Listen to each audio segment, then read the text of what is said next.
талай сәби таңдарды, қари тауларды, тарих аударды, ата мекен деп атылып кеткен ұмытпа қазақ әлихандарды. Мәңгілік дейсің қай тіршілікті, күн күңіренсе ай көрсініпті.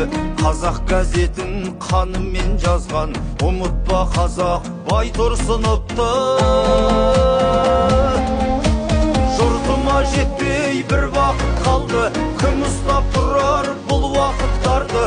Оян қазақ деп ұйқыға кеткен ұмытпа қазақ Міржақыптарды. Шаңырағыңды уыққа қажап, тәуелсіз болдың құрықтан азат, арыстарың